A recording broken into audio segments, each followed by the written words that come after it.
एक कैदी दूसरे कैदी से, तुम यहाँ कैसे और क्यों आए? दूसरा कैदी, सरकार से मेरी जिद चल रही थी। पहले कैदी ने हैरान होकर पूछा, क्या मतलब? दूसरे ने इत्मीनान से जवाब दिया और कहा, मैं सरकार की तरह नोट बनाता था। पत्नी मस्ती के मूड में पति से बोली, मैंने सुना है कि स्वर्ग में पति पत्नी को साथ में रहने नहीं देते। पति, अरे पगली, तभी तो उसे स्वर्ग कहते हैं। एक खान साहब को खाने के बाद उंगलियां चाटने की बहुत आदत थी। एक बार एक दावत में खाने के बाद उन्होंने उंगलियां चाटनी शुरू कर दी। बाजू वाले साहब ने भी अपना हाथ आगे करके कहा, जरा इसे भी साफ कर दीजिए। दीपा ने अपनी माँ को फोन किया, मम्मी मेरा उनसे झगड़ा हो गया है, मैं 3-4 महीनों के लिए घर आ रही हूँ। माँ बोली, झगड़ा उस कमबख्त ने किया है तो सजा भी उसी को ही मिलना चाहिए।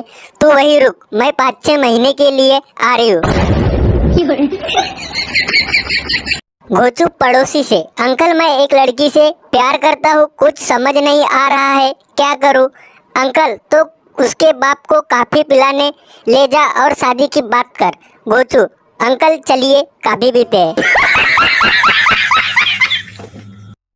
एक बार ट्रेन में टीटी ने बेंच के नीचे सोए मुसाफिर को बाहर निकालकर टिकट मांगा।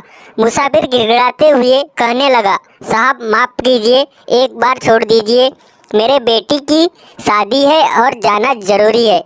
टीटी ने रहम खाकर छोड़ दिया। इतने में ही उसकी नज़र दूसरी बेंच के नीचे छुपे नौजवान पर पड़ी। टीटी ने उसको बाहर निकालकर पूछा, क्यों मियाँ, क्या तुम्हारी भी बेटी की शादी है? नौजवान ने शर्माते हुए जवाब दिया, जी नहीं, मैं इनका होने वाला दामाद हूँ।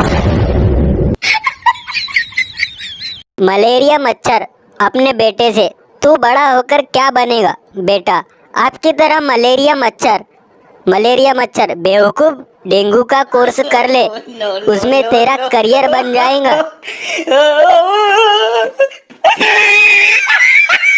ऐसे ही धमाकेदार चुटकुले सुनने के लिए प्लीज हमारे चैनल को लाइक, शेयर एंड सब्सक्राइब करें। वीडियो देखने के लिए थैंक यू।